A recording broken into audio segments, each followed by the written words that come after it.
Greetings, Samurai and Shugenja. We are back for another installment of the Ludomancer's Vault, and we are continuing our army review series. Today, I'm probably going to come across a little more excited, a little more energetic, because we're going to talk about my favorite clan, the Crab Clan. Who are the Crab Clan? Well, as I've said in my prior videos, there are a lot of videos and a lot of information out there on the internet about the Legend of the Five Rings and the different clans.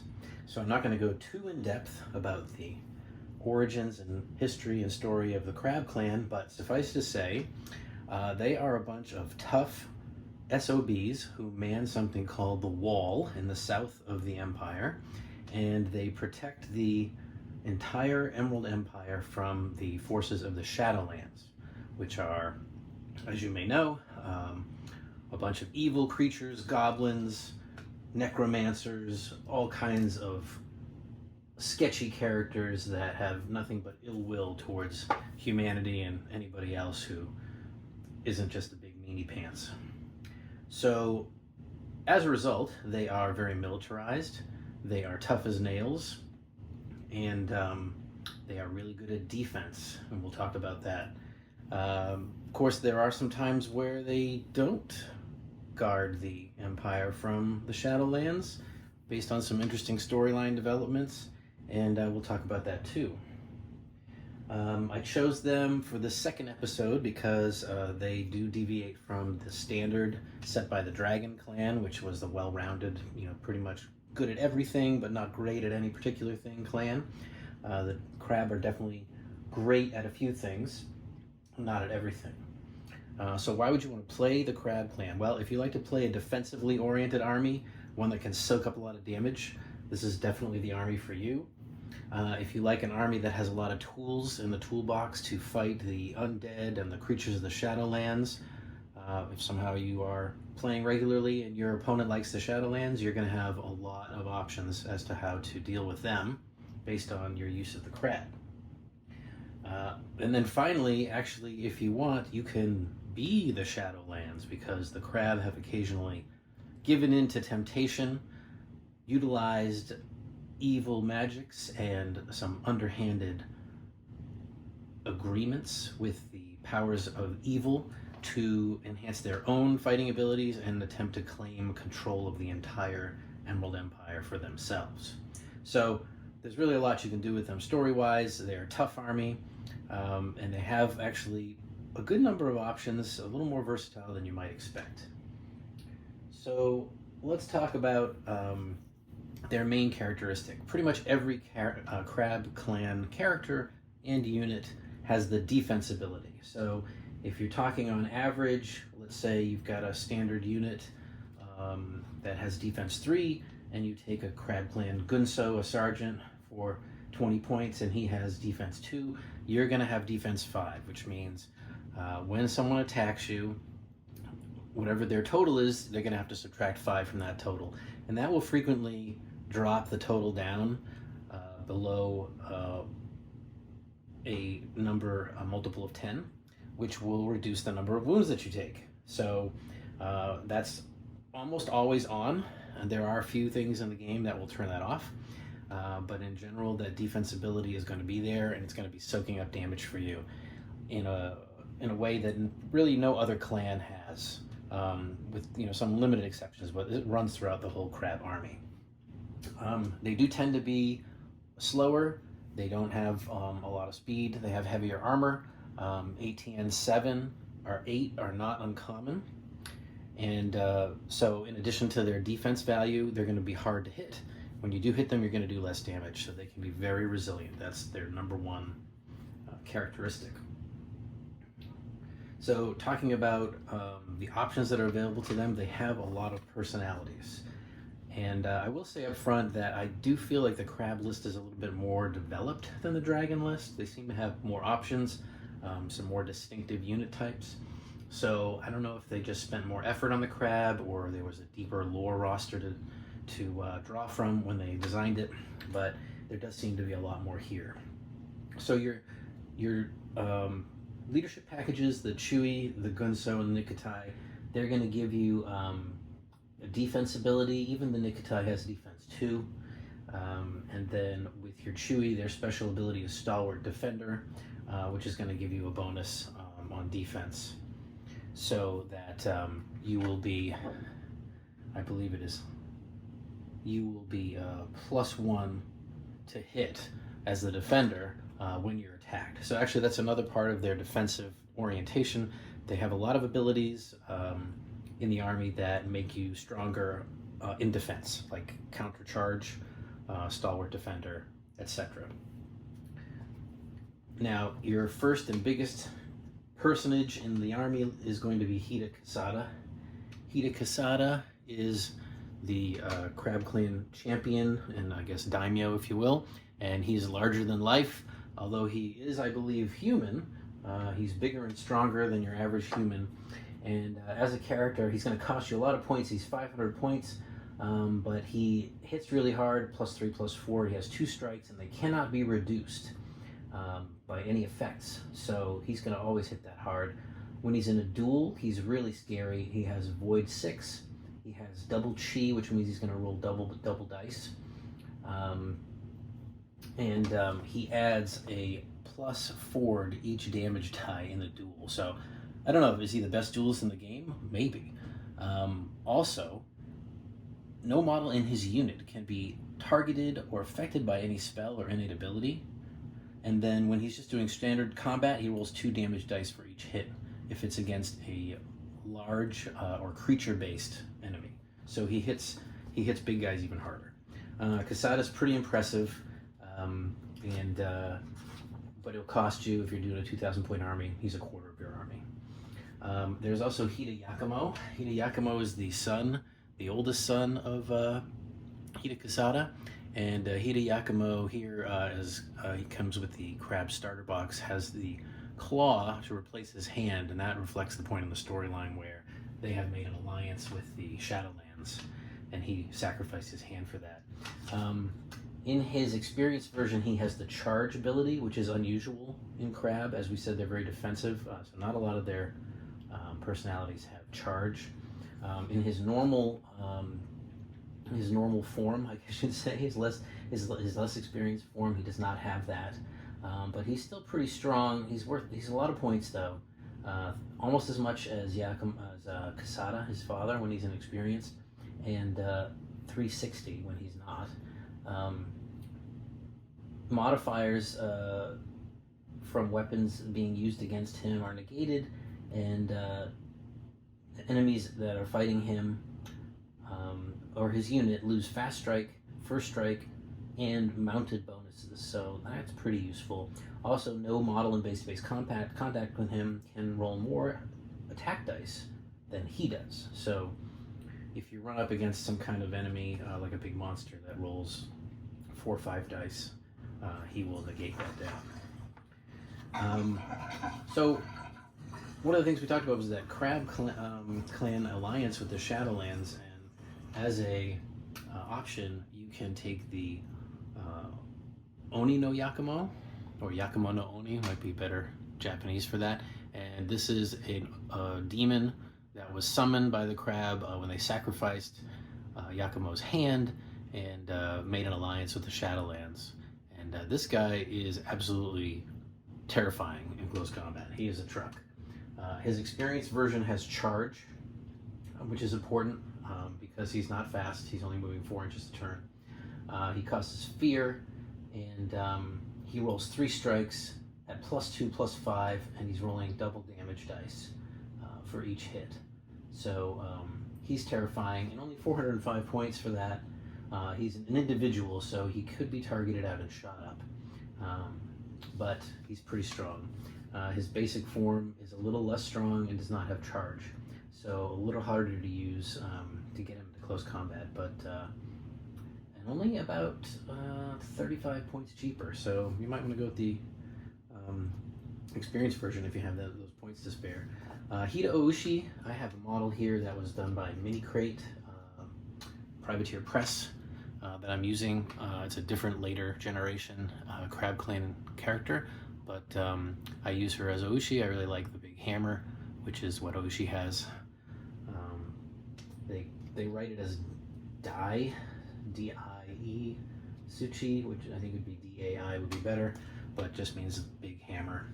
And she's got it. And Hida Oshi is a fighter.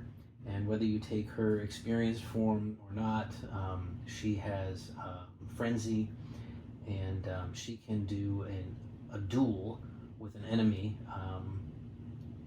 And her experienced version uses water. So that as an ability she can duel, and she's done pretty well for me. Knocking some people out in a duel wasn't expected. Her basic form is only 170. Her experience is a lot more, 285. She, in the storyline, eventually becomes the Crab Clan champion after Casada leaves the picture.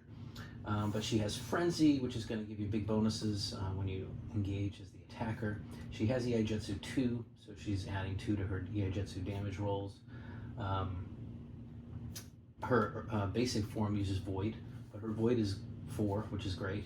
Her Water is 5, so she's even better in dueling in her experience role. So she's a good leader. I've used her a lot, and she's solid, very solid. Another guy that you're going to see is Hida Amuro, and he is kind of a bad dude. So he is a berserker, and in the storyline he falls to the taint, the Shadowlands taint, and leads undead, because he's also known for killing his own troops. Fortunately for us who play the crab, he's not going to do that in the game. He has an experienced version and a regular version as well, and his experienced version is undead. So in the storyline, he dies and is brought back as undead. But he's 175 points, and he's a +1, +3 base with 2 strikes. He's fearless, and he has charge, which is very useful, and he has frenzy. So he's a very solid leader as well. You don't have to put him with the berserkers, but his frenzy and their berserk does stack, so they can hit really hard on the charge, and he has the charge ability. So if you, and especially if you combine that with a charge card, he's going to go 12 inches with his unit, and they're gonna get the first strike in. So Hida Amuro is a good, definitely a good option. His undead option is definitely pricier, about 50 points more, but he gets the more abilities. He gets the fear ability, but he can only lead undead troops. And he can boost his fear rating, so he can make them run away. Let's talk a little bit about Hida Sukune. Poor Sukune in the storyline. He is treated very badly by his family, and ultimately meets a very sad end. We won't go into the details, but I will tell you that, again, I think somebody who designed this army list liked the crab, and they wanted to do Sukune justice. So he comes with a good set of abilities to start with. He's 210 points, but he does have 2 strikes at +2, +3. Counter charge, he's got a defense 3, and then he can perform Haruma withdrawal. That's another special defensive ability of the crab units, that they can basically back straight up as a defensive maneuver when charged or when disengaging. And they're good at it. They don't take any penalty to do it, whereas other clans, if they want to try that Haruma withdrawal, they have a penalty to do it. So he can do the Haruma withdrawal, and also in the special orders phase, he can cause 1 wound to himself to gain a strike. So he has 5 wounds, so you could do that 4 times in the game without killing him and give him 3 strikes, which is pretty good. So he's good in this game. He does not have an experienced version because he didn't live long enough to get one in the storyline. But I think he gets a little bit of redemption in this game because of how useful he is. So there's a whole slew of characters. I'm not going to go through all of them, but I will point out a couple others. There's Kuni Yori, who is the infamous Kuni Shigenja, who starts off kind of suspect, but then ultimately falls completely to the Shadowlands. I guess the thing with the crab is they're so close to the Shadowlands that ultimately it infects a lot of them, even though they're supposed to fight against it. He is a decent spellcaster at his basic level. I haven't found him to be too impressive. He can only cast 1 spell a turn, but he's not too expensive. His best rings are water, I believe, and sorry, air and earth. 5 and 3 is a little small for me, so I'm going to lift this up a little bit. But it's air and earth, so he doesn't have the best ability to do the offensive shooting spells.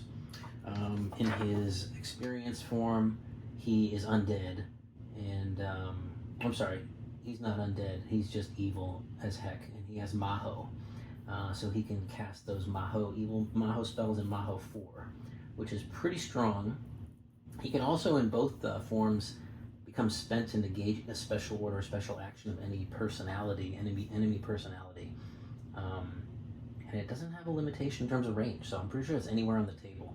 That could be pretty useful, but it does spend him. He'll be out of action for 2 turns to do that. And he can also discard a tactical card from a unit that's attached to them. I don't think that's probably ever going to be worth making him spent. He also causes fear, and has battle as an experienced version. So that might be the way to go if you want a scary caster. He'll be literally scary, fear 1, and he'll be able to cast some nastier stuff. So that's Kuniyori. And then I'm going to probably skip through some of the other folks. Well, there's Hida Suru, who leads cavalry, and he gives you a discount when you buy cavalry. So you can take a unit of crab cavalry and make them cheaper with him, which is pretty good. And then one of my favorites is 2 more I think I'll talk about. Hida Tampako, which is he's 128 points. He has 2 strikes at +1/+4, defense 4. So he's going to really boost the defense of your unit. And then as a defender, he's great. So once per battle, when leading a unit, when they're the target of engagement, he can give them the ability to ignore all morale tests, including morale tests caused by fear effects or flank attacks for the turn. So that's really useful. If you stick his unit out there and they get flanked, he just says, I don't care this turn. Also, he can target the engaging attacker once, not once per game. Every time they're engaged and he's the defender at the start, he can give that target enemy unit -1 to hit until the end of the turn. So he's great at defending. He's a literal wall. Here he is right here. Looks like a beefy dude with a big Tetsubo, and he's very useful. By the way, one of the things that doesn't come up that often is that unless the character says unique, you can take multiples of them in the game. So even though there's, in the story only one Hida Tampako, if you look at some of the older battle reports and the expansion books, etc., you'll see that some crab players took multiples.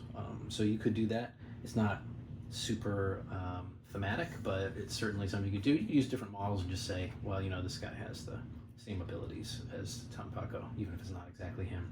But unless the character's stats say unique, you could do that. Finally, one of my favorites is Kayu Kenru, and I know he's lurking here somewhere. Here he is. Kayu Kenru right here is very useful because he's 134 points. He only has 1 strike at +2/+3, but he's got good abilities, countercharge, defense 3, and finally, when he's leading a unit, all models in his unit gain a +1 target number to a maximum of 8. So anybody that has a 7 or less and you want to bulk up their defense, he can give them a +1. And I have him here with the unit of the Damned. That is a fantastic combo. We'll talk about the Damned later because they're very good in defense, very rugged, and him boosting them up from an ATN 7 to an ATN 8 makes them very durable. And when you're playing the crab, when you can double down on your strengths, it can be very useful. So there's a bunch of other characters. I won't go through all of them. Some of them are a little niche. Yasuki no Katsu, when he can target a unit of unaligned troops, peasant, Ashigaru, light, medium, heavy, or whoever, and if they are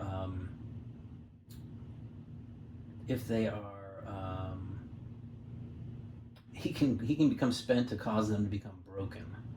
So that's kind of interesting. I don't know if you have someone who plays unaligned, he can make them run away. There's a cheaper Shugenja Kuni Sensen. So there's some different options in here. I'll mention real quick Hiruma Takeda, who's basically a demon hunter. So if you want to, again, tool yourself up to fight Shadowlands, he's a good choice. So personalities in general, usually good at fighting, very good at defense. A couple of them are good at dueling.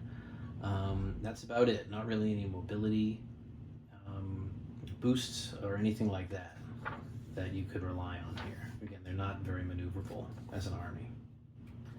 So let's turn to the units, and we will start with kind of the basic themes of each of the units that they have. So turning to the units, what are the units like? There's actually quite a variety of the units. For a clan that you might think of as one-dimensional, they have a lot of options. They're, in general, they do have the defense skill. They're heavy infantry that I kind of like to think of as just kind of a normal middle-of-the-road unit. I've used the fully armored samurai from the original box set, first edition box set, as my heavy infantry. These guys have ATN of 7, so they're 7-ups to hit, and they come with a defense of 3. So if you put a 20-point gunso on them, it's a defense of 5, like we talked about at the beginning. So they're hard to hit, not easy to hit anyway at 7s, and have defense 5. So they're going to soak up some hits, and that's 14 points apiece. So pretty much everybody has that to some extent. Usually it's around 3. It doesn't get much higher than that usually for the units.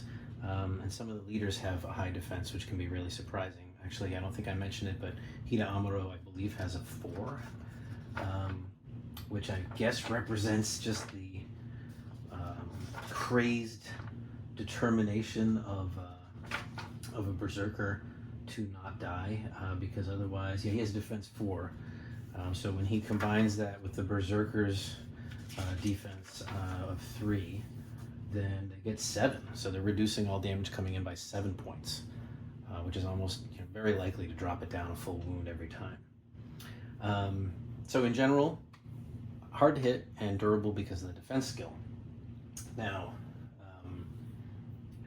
their regular units, like I said, are the heavy infantry, and they have the medium elite. I use some proxies for that because I cannot find the medium elite guys anywhere on the internet. They originally came with long spears, and they had sashimono, so they look really nice. I can't find them, so I use these unaligned infantry with they have spears and naginatas as a mix, so I use them as my medium elite. And what they do is they basically are your spearmen, but they do have morale 5, which means they can ignore essentially panic checks from other units that break or route near them. So they're pretty strong, the medium elite, but they are 19 points apiece. They do have first strike, so they'll hit first in the first round of combat, but not after that. And they're also fearless. That's the other thing I should mention. There are a good number of fearless units in the Crab Army, which again is going to help with any Shadowlands or any other fear-causing units that you might run into. And that is built into quite a number of the Crab units, not all of them, and again makes them very resilient. So continuing with that theme. So what about crab shooting? Well, they basically have 2 options. There are Haruma archers, and there are Haruma scouts, and they basically do something similar but slightly different. So these are the official Haruma archers miniatures, and I couldn't find them when I was younger, so I always used the guys from the main box set as Haruma archers. These guys are more lightly armored than the ones in the box set. So to me, they look more like skirmishers or scouts. And so I used them for that. And then I took the heavier samurai archers from the original first edition box set, and I made them into my Haruma archers. They've always been my Haruma archers. They are basically kind of stock archers. The Haruma archers themselves have a +1 to hit ranged attack, and defense 3. And they have the long range bow, which is a 30-inch range total. So they are just a little bit better at long range. The Scouts, on the other hand, and they cost the same. So they're both 16. The Scouts, on the other hand, have a shorter range bow of 24 inches. They also get a +1 to hit, but they are skirmish formation, so they're harder to shoot at because you get a -1 to try to shoot at them. They ignore the penalties for woods and brush for movement, but their maximum range is only 24 inches. So they're designed to do different things. These guys, the Hurm Archer, is going to stand in form archer's row and use massed archery. The skirmishers are going to filter through the woods and try to shoot at people in a closer range setting. So decent options in shooting, not fantastic shooting. Nothing like a Crane army. The heavy hitters, so your three main options for your heavy hitters are going to be your House Guard. The House Guard, like most House Guards, seem to be a little bit overpriced. 22 points, 2 wounds apiece, ATN 7, +1/+2. They won't rout if they have a leader who's alive and honorable. You can only have 1 unit of them. Also defense 3. So pretty expensive, but not as good as the Crab Heavy Elite, I guess, which are 26 points. So for 4 more points a model, you get ATN 8. And basically the same stats. The training level is a little worse on the Crab Heavy Elite, but the morale level is the same. It's 6. And they have no glory requirement. So you can kind of give them to anybody to lead if you want. They have an honor requirement of 1, so I think Amuro won't join them. So these are the models that are that came with the box set in first edition and are the House Guard. I typically use them as one or the other, and I usually run them as the elites because I like the target number of 8. Target number of 8 with 2 wounds apiece is very durable. With the crab defense, I think it's worth the extra 4 points a model. But you could, if you're trying to save points, you could run them as the House Guard. And not routing is great. Being broken is kind of bad enough. In this game, that a unit that breaks is often not going to come back and do anything effective or have time to. So not routing is nice to have, but it's not going to come up anywhere near as much as not breaking. So that would be more useful. Finally, you've got your sort of cream of the crop, but 34 points a model. The Champion's Guard. These were probably, I think these might have been the last crab models to have been produced. They're very large. It's like the hand-picked bodyguard of the daimyo, so they're all like, I don't know, they're 6 feet tall. They all have big war hammers, but they're very expensive points-wise at 34 points a model, but they are TN 8. They have 2 wounds apiece, and they have morale 5, so they're going to ignore panic checks. They're +2/+3 damage, which is impressive. If they enter an engagement as a defender, they get +1/+1 until the end of that turn, so they become +3/+4 when they're charged, but they have a glory requirement of 6. You can only have 1 unit of 12 models. They hit really hard. If you can protect their flanks, they're gonna be a hell of a anvil unit in the center of your line. Those are the heavy hitters. So let's talk about the signature units. The Crab have a nice variety of unique units that no other army has. I don't have models of all of them. Let me go over the ones that I do have models of first. And the first and foremost, I think you're going to want to consider for your army are the Damned. These guys are amazing. So these are basically crab that have succumbed to the taint and have vowed to sacrifice their lives to defend the Empire from the Shadow or defend the Crab clan from its enemies. And they start with a defense of 7 and a +1/+1 to hit, so they're kind of just about average in terms of their combat abilities, but their defensive abilities are where they really shine. They're 17 points a model, but they're ATN 7, and they are fearless, defense 3. When they are engaged, they get a +2 to all morale, which effectively makes them a morale 4 when they're in close combat. Once per turn when they're engaged, they reduce the total wounds suffered by the unit by 1. So let's say somebody caused you 3 wounds, 30 points. Your defense drops it down. Let's say you've got a Gunso in that unit by 5. Now it's 25. That's 2 wounds. Oh, but they're also the Damned. Guess what? I just dropped it down to 1 wound. You did all that work and you caused 1 wound to me. and they're probably not going to break. Once you finally do enough damage to make them take a check, they're going to be starting at morale 4. Then you take somebody like Kaiju Kenru and give them +1 ATN. Now they're ATN 8. With his defense in there is going to be 6, and they're ignoring the first wound. That unit is going to stick around for a long time. I'll give away a little secret. 20 years on, if you're fighting against them, you want to shoot them. They get in close combat, they're going to stay there for quite a while. Very nice unit. Moving along, we have the Kuni Witch Hunters. So again, who has the tools to take on the Shadowlands? The Crab Clan does. And we have these guys, they're very lightly armored. If they're not fighting the Shadow, they're probably going to be a little overcosted for you.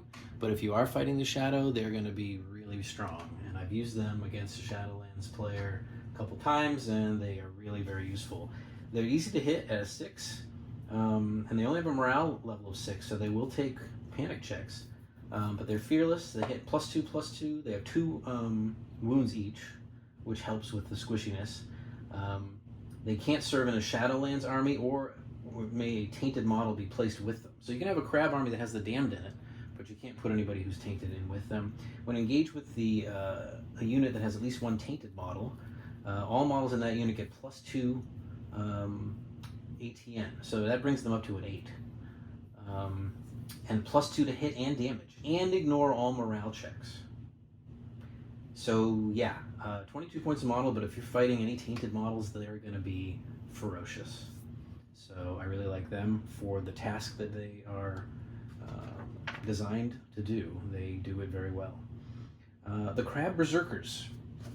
Now these are another model that's hard to get a hold of, so I found some proxies to fill out the unit.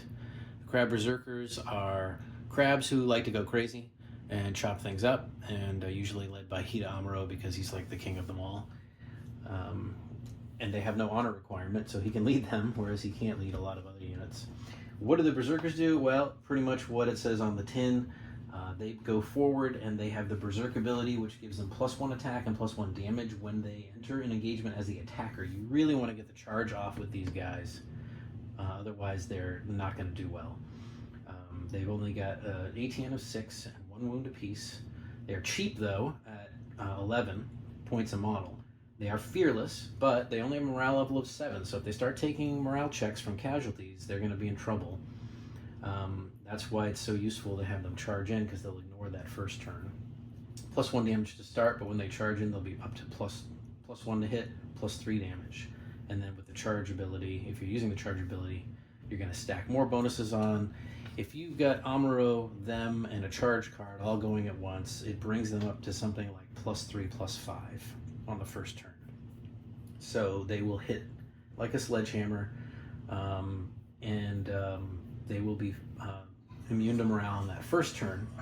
The only problem is when you use the Berserk ability, you'll become spent at the end of the turn. At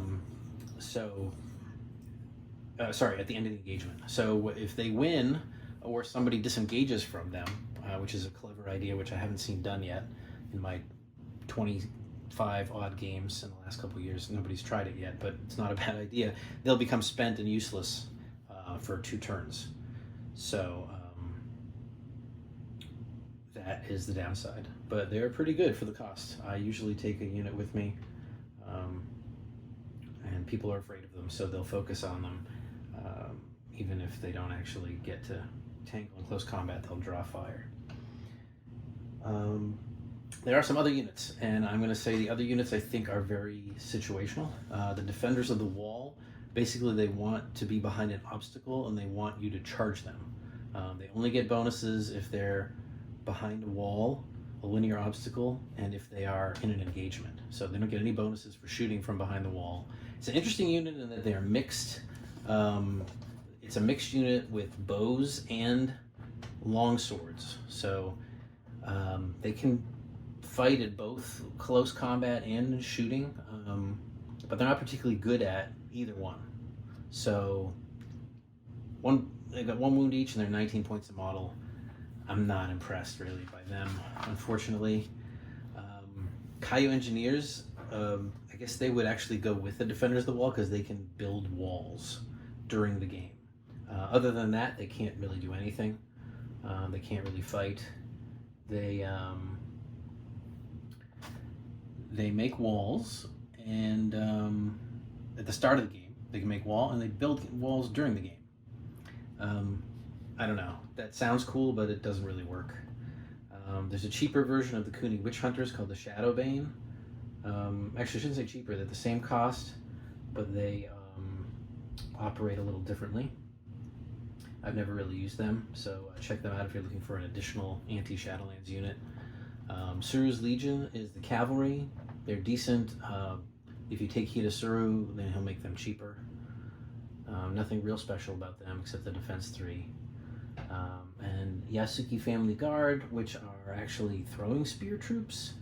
But unlike some throwing spear troops, they are not morale 5, which I think is probably the most attractive thing about throwing spear troops. So haven't really thought too much about the Yasuki Family Guard. But that's overall, those are the units of the crab. And again, they are pretty good at sticking around and causing damage.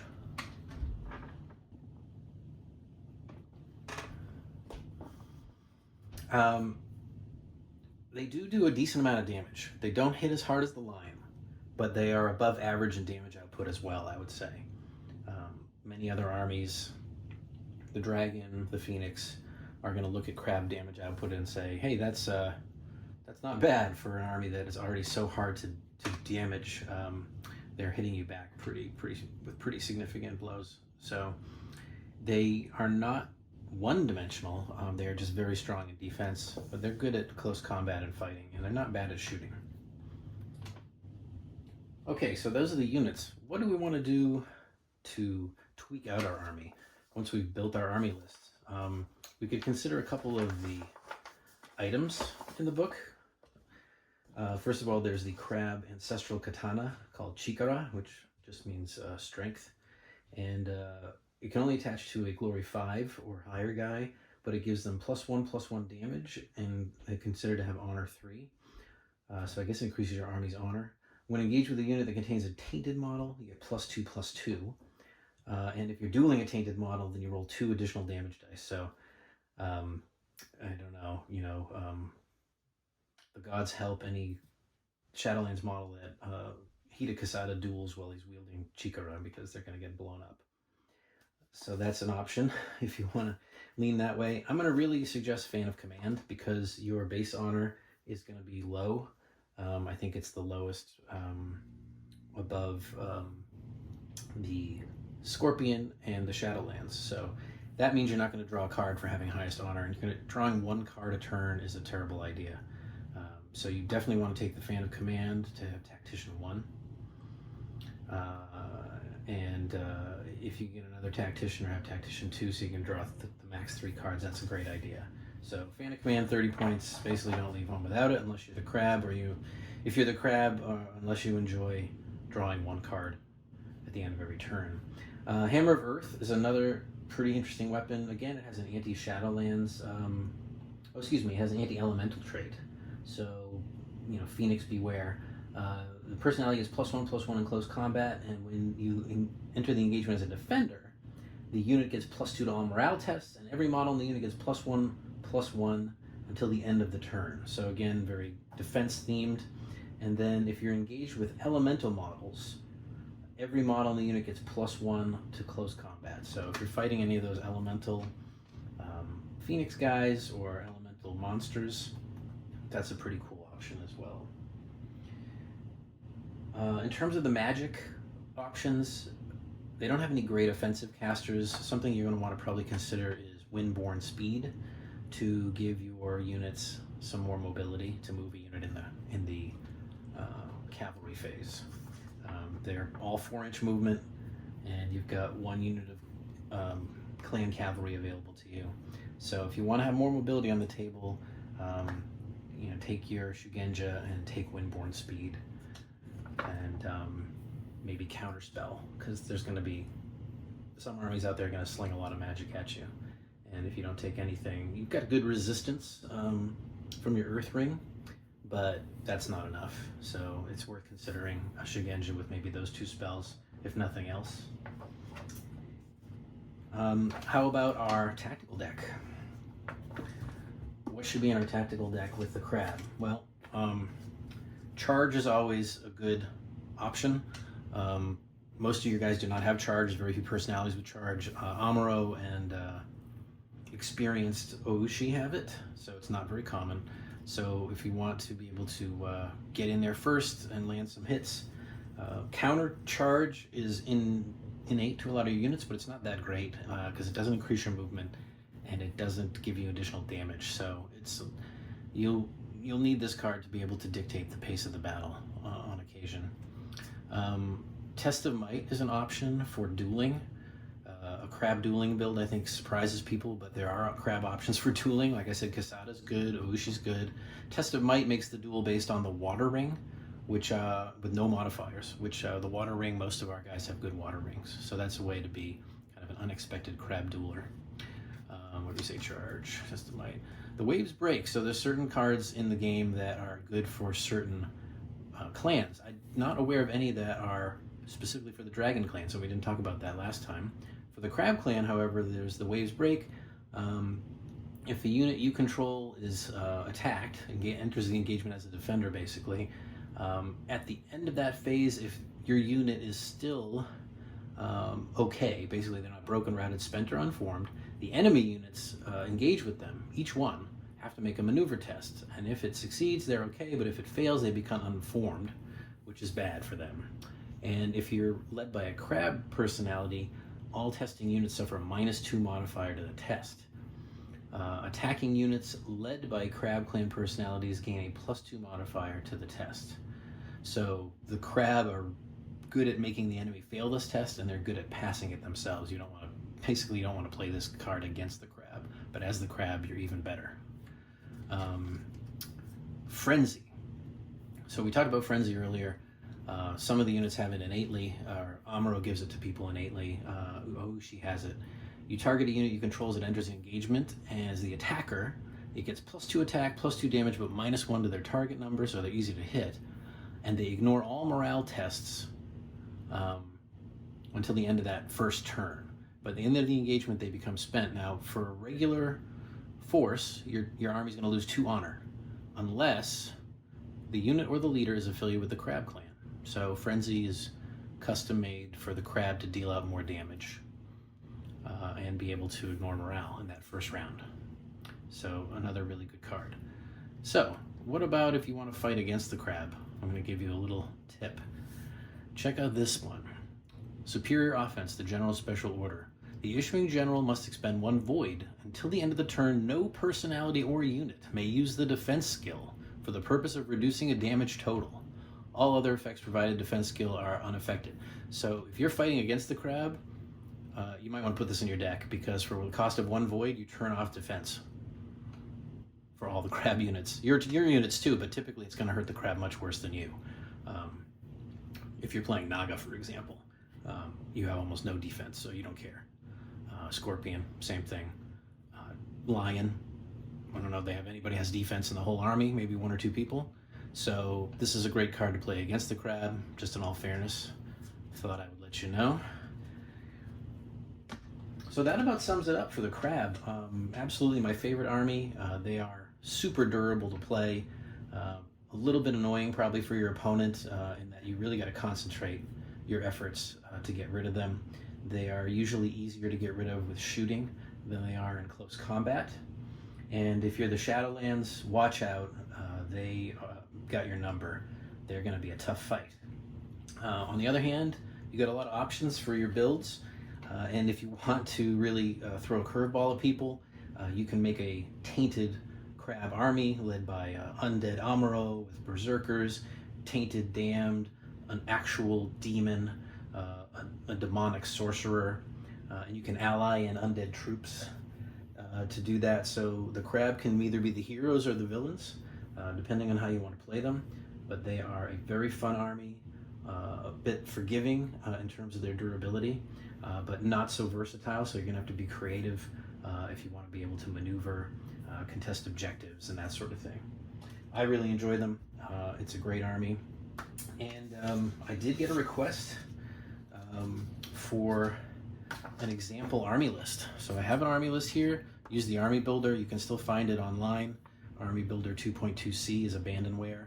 The Facebook group has the Army Builder file, or sorry, the Daimyo edition file that's used for Army Builder. You'll have to look online to find the Army Builder itself. So here's the 2,000 point army. It is led by Hida with 9 heavy elite. There's 15 Haruma medium elite, 10 Haruma scouts, 14 damned with Kaiju Kenru, making them ATN 8. 12 heavy infantry led by Tampako, giving them all those defensive abilities. And 12 Haruma archers. So this is a fairly shooty ability. Some of the stuff I've crossed off on here because I used this in a game. But this is Kuniyori. I gave him Stagnant Air, Earthquake, and Purity of Shinsei because I was fighting against some Shadowlands. And unfortunately, they didn't work very well. Things got resisted, Earthquake got resisted, and Purity of Shinsei got canceled with a Resist Magic card. So this is just a basic idea for a 2,000 point roster. You've got 2 ranged units, you've got 1, 2, 3, 4 melee units, and you've got a Shugenja in support. So there's a quick idea for a 2,000 point crab army. And there are many options. That's only one idea for them. So hope you enjoyed that, and we will be back with some more armies. I still have 2 more painted armies that I'll be able to show you when I describe the army lists, and then I will start going through the ones that I do not own. And we won't have as many pretty models to look at, but hopefully the information will still be very useful. Thanks a lot for joining us, and we'll see you later on the Ludomancer's Vault. Oh, don't forget to like and subscribe. Not doing this for any reason other than love of the game, and to share it with folks, because there was just 0 Clan War content on the internet when I started. And now there are, I guess, my videos. It'd be great to see other people do it. But if you like and subscribe, it's going to motivate me to make more videos for everybody. And I really appreciate you spending your time with me.